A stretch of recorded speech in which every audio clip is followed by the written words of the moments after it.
At the hospital, she said, "He's just my boss visiting." Those were her words, calm and deliberate, like she was tossing a blanket over a fire and expecting me not to notice the smoke curling out from underneath.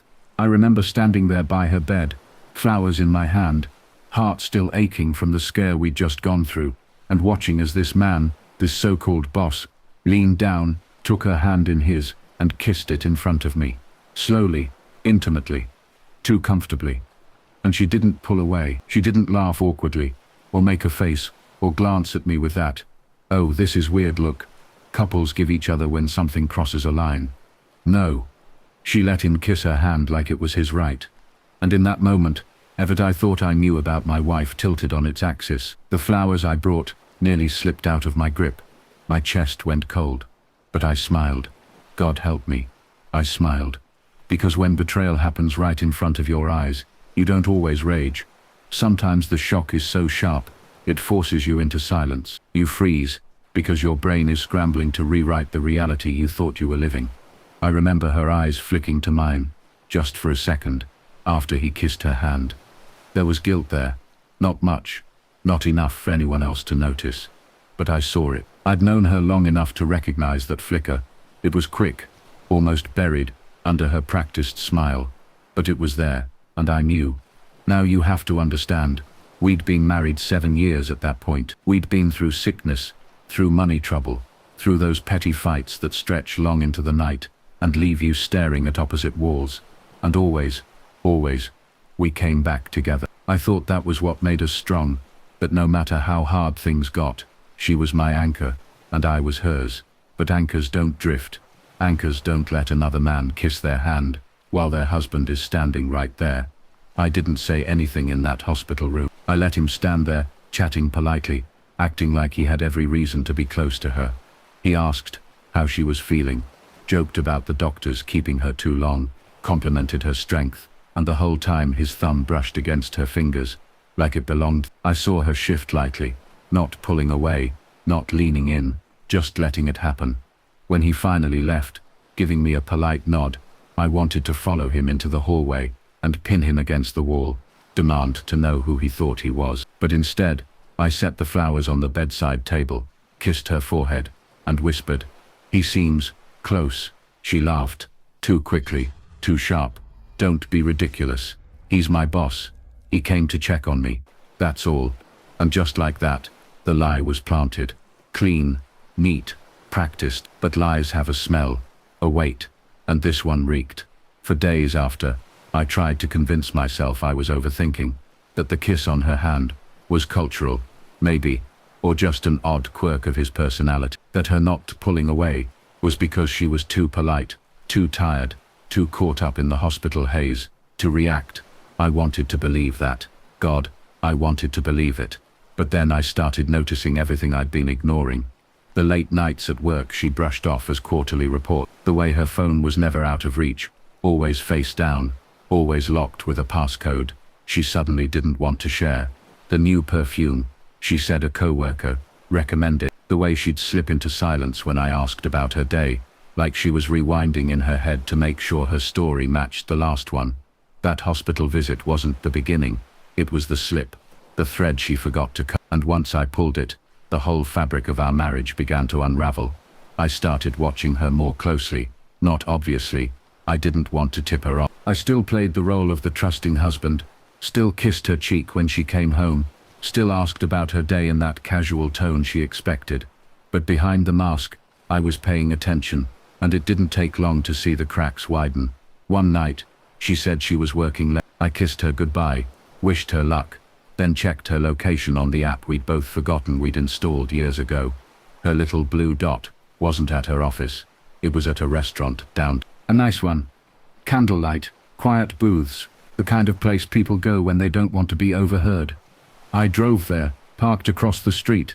My stomach churned as I scanned the windows, and then I saw them, her, my wife, sitting across from him, her so-called boss, her hand resting on the table, his covering it, not in a friendly handshake way, in the way a man claims something.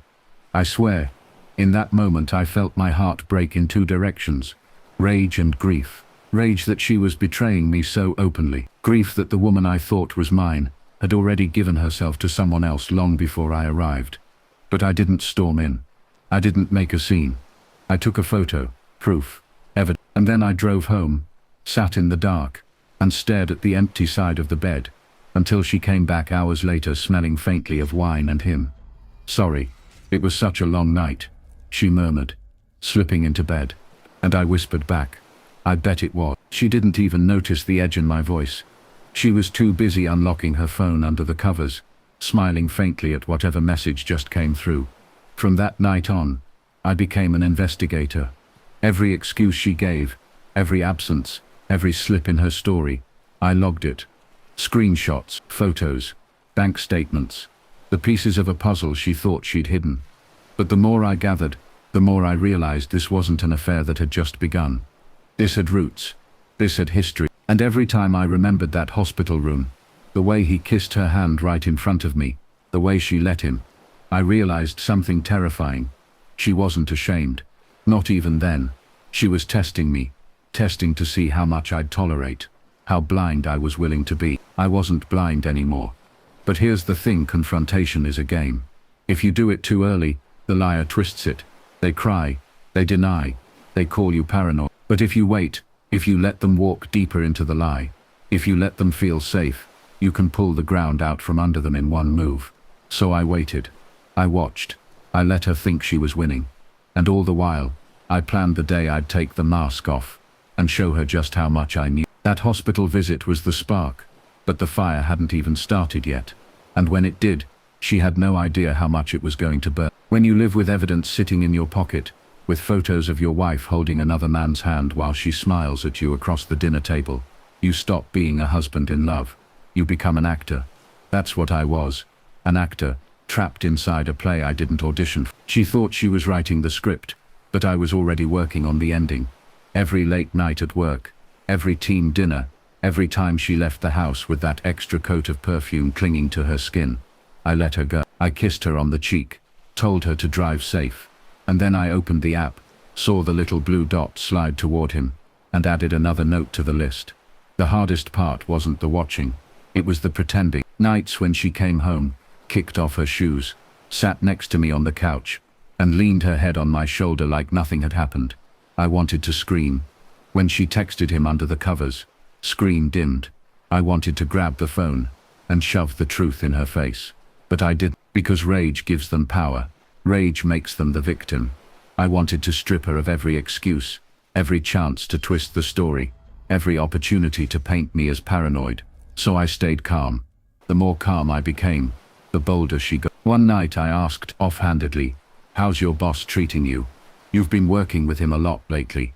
She smiled without hesitation and said, "Oh, he's great. Such a mentor. I'm lucky to have him."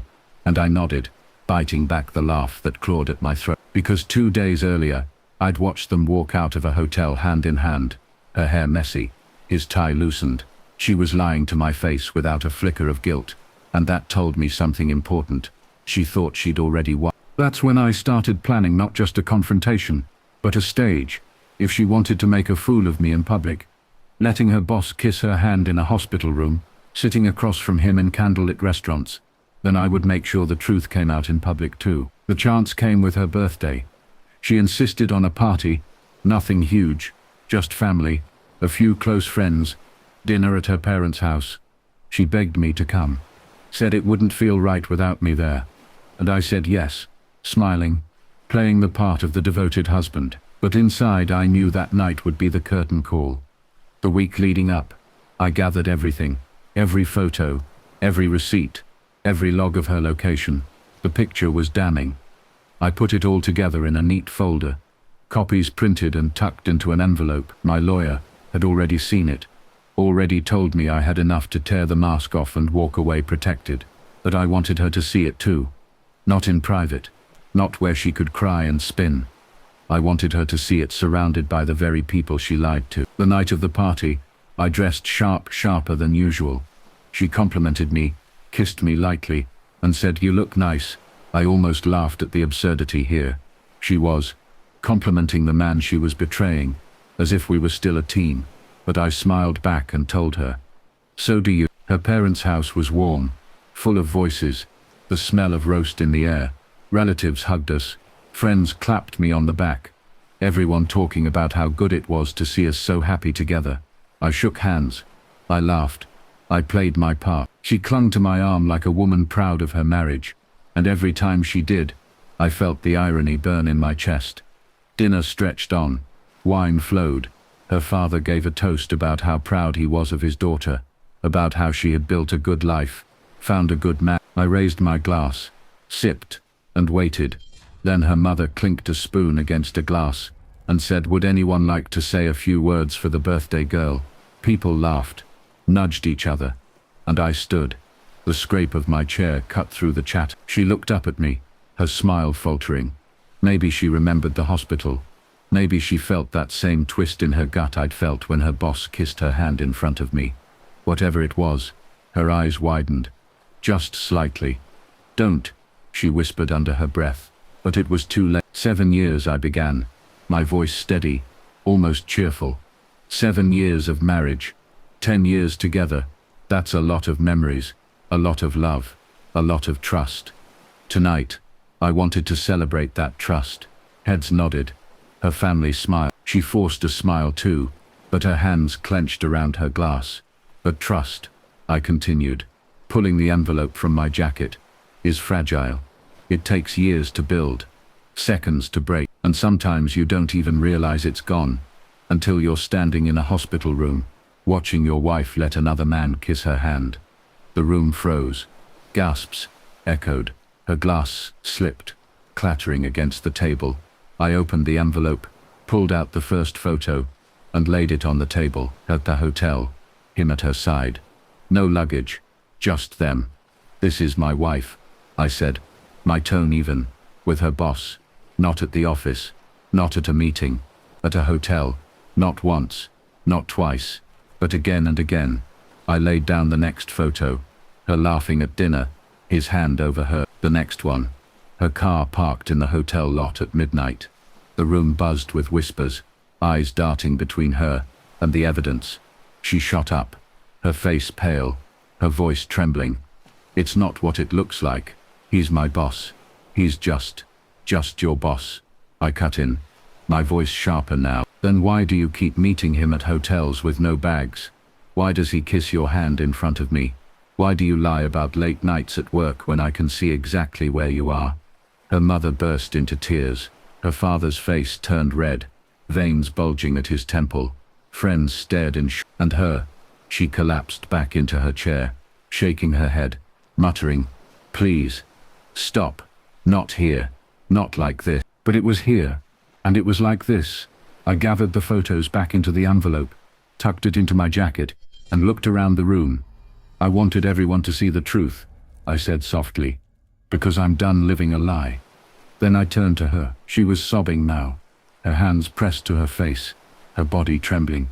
"We can fix this," she whispered. "Please, don't throw us away." I leaned down, close enough for only her to hear. "You threw it away the moment you let him touch you in front of me." And I walked out. The aftermath was chaos. She called non-stop that night, left voicemails swinging between fury and desperation. Her family reached out, some to apologize, some to plead with me not to end things so publicly. My lawyer filed the papers the next morning, and as the days turned into weeks, the truth spread. People whispered, people judged, but I didn't care, because the mask was gone. Her boss, he vanished, quit his job, stopped answering her calls. She had gambled everything on him, and when the cards fell, he folded and ran. She was left with nothing. No marriage, no affair, no safety net. And me, I was left with scars. Betrayal doesn't disappear. It lingers. But scars mean survival. Scars mean you lived through it. And I did. Do I regret it? No, because if she was bold enough to let him kiss her hand in front of me, she was bold enough to think I'd never fight back. She underestimated me, and in the end, she learned that the truth always finds its stage. She said he was just her boss visiting, but I saw him kiss her hand in a hospital room, and I knew that was the day my marriage ended. And it was also the day I began to take my life back.